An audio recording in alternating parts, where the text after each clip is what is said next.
जेठानी जी, हुक्म। घबराने की कोई बात नहीं है। अगर तुम्हारे घर में कोई भी भूत प्रेत या आत्मा हुई तो अगली सुबह जब तुम इसे काटोगे तो इसमें से रस की जगह खून की बूंदें निकलेगी। अगर ऐसा हुआ तो समझ जाना कि तुम्हारे घर में किसी बुरी आत्मा का वास हो गया है।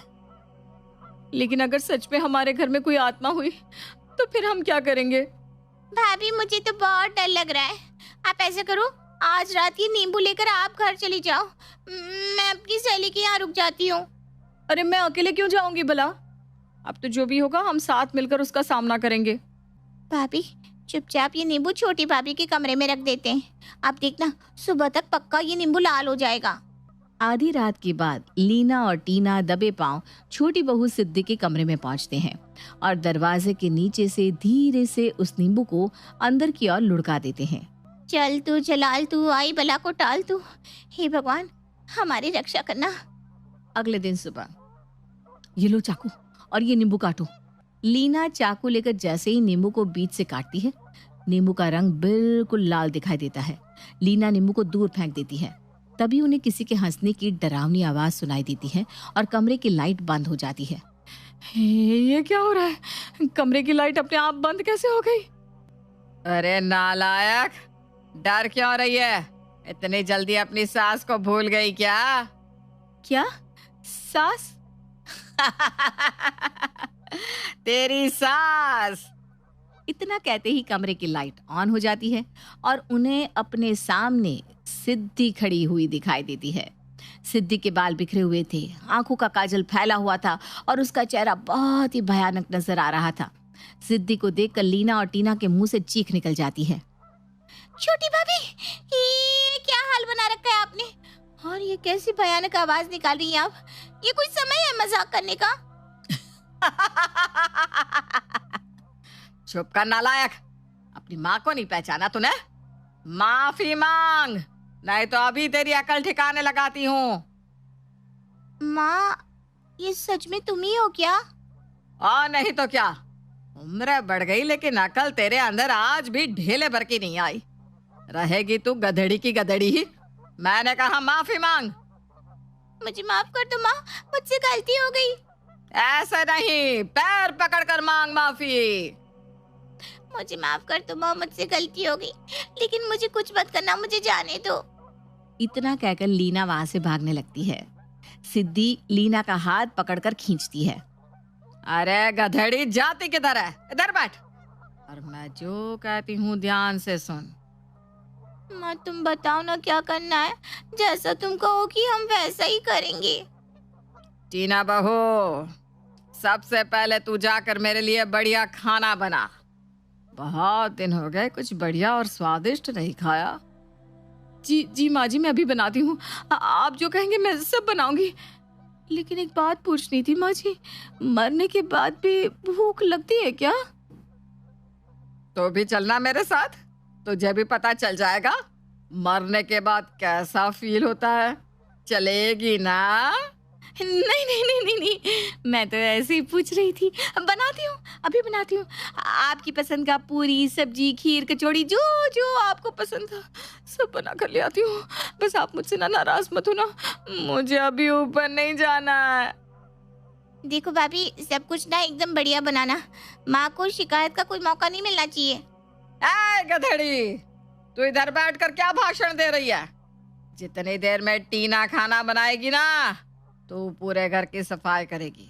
चल लग जा काम पर। माँ आप इतने बड़े घर की सफाई मुझसे अकेले करवाओगी? कहे तो 2-3 आत्मा और बुला लूं। ऊपर से बहुत सारे लोग नीचे आने को तैयार बैठे हैं। माँ की बात सुनकर लीना वहां से भाग खड़ी होती है। कुछ देर बाद, अरे टीना भाभी, आप अकेले रसोई में क्यों खाना बना रही है? मैं बनाऊंगी ना खाना, आप जाइए अपने कमरे में जाकर आराम करिए। अरे नहीं नहीं नहीं, तुम दूर रहो मुझसे।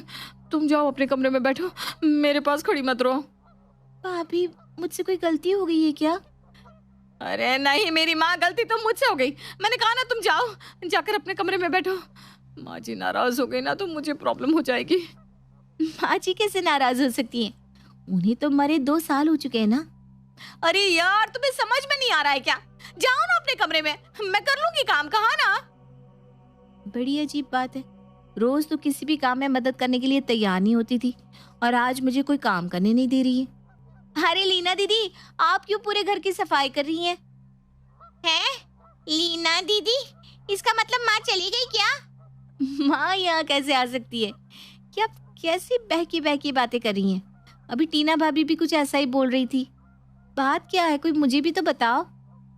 कोई बात नहीं है, आपको शर्म नहीं आती अपनी बड़ी बहू से घर की सफाई करवाते हुए? ये लो झाड़ू और करो पूरे घर की सफाई। और हाँ, पहले 1 कप चाय मेरे कमरे में पहुंचा देना। जैसे ही लीना सिद्धि को झाड़ू पकड़ाती है, सिद्धि के चेहरे के भाव बदलने लगते हैं। ए गधेड़ी, मैंने क्या बोला था तुझे? पूरे घर की सफाई तू करेगी, भूल गई क्या? मुझे माफ कर दो माँ, वो मैं थोड़ा थक गई थी ना, तो मैंने सोचा भाभी से थोड़ी मदद ले लेती हूँ। गधेड़ी, बहुत थकान हो गई ना तुझे? ठीक है, अब सिर्फ आज नहीं, आज के बाद हर रोज पूरे घर की रगड़ रगड़ कर सफाई तू ही करेगी। और अगर अब की बार तूने मुझे गुस्सा दिलाया तो तुझे पता ही है कि फिर क्या होगा। माँ की बात सुनकर लीना घिस घिस कर पोछा लगाने लगती है। कुछ देर बाद टीना भी खाना बनाकर सिद्धि के पास ले आती है। माँ जी, खाना बन गया है, आप खाकर बताइए ना कैसा बना है। ठीक है, रख दे इधर और जा जाकर मेरे लिए पान लगा कर ला। भूल गई क्या? मैं खाने के बाद मीठा पान खाती हूँ। हाँ, आप आराम से खाना खाइए ना माँ जी, मैं आपके लिए पान लेकर आती हूँ अभी। आपको खाना पसंद आया ना माँ जी? खाना बनाना भूल गई है तो बड़ी बहू, तेरे हाथ में अब पहले वाली बात नहीं रही। ला, पानी इधर दे। और हाँ, तुझे पता है ना, पैर दबाए बिना मुझे नींद नहीं आती, इसलिए 1 गिलास गर्म दूध के साथ थोड़ी देर में छोटी बहू के कमरे में आ जाना। ठीक है माँ जी। टीना के जाने के बाद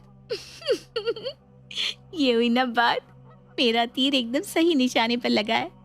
इन दोनों लीना और टीना की जोड़ी ने मेरा जीना दुश्वार करके रखा था।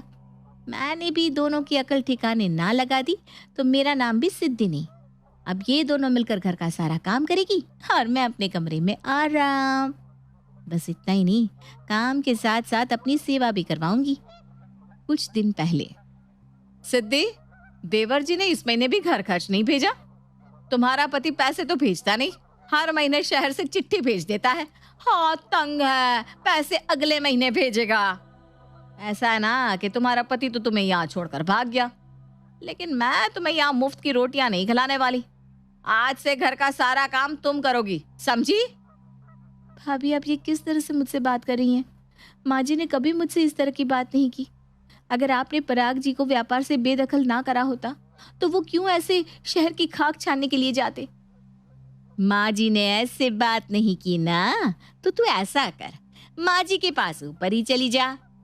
इस घर में रहना है तो हमारे हिसाब से रहना होगा। भाभी, पता नहीं माँ को इनके अंदर ऐसा क्या दिखाई दिया जो उठाकर यहाँ ले आई। माँ जी की मौत के बाद टीना भाभी ने सब कुछ धोखे से अपने नाम करा लिया और हम दोनों पति पत्नी को सारी संपत्ति से बेदखल कर दिया। माँ जी के जाते ही मैं बहुरानी से नौकरानी बन गई। टीना भाभी का दिन रात हुक्म बजाने के बाद भी वो मुझे सुनाने का कोई मौका नहीं छोड़ती।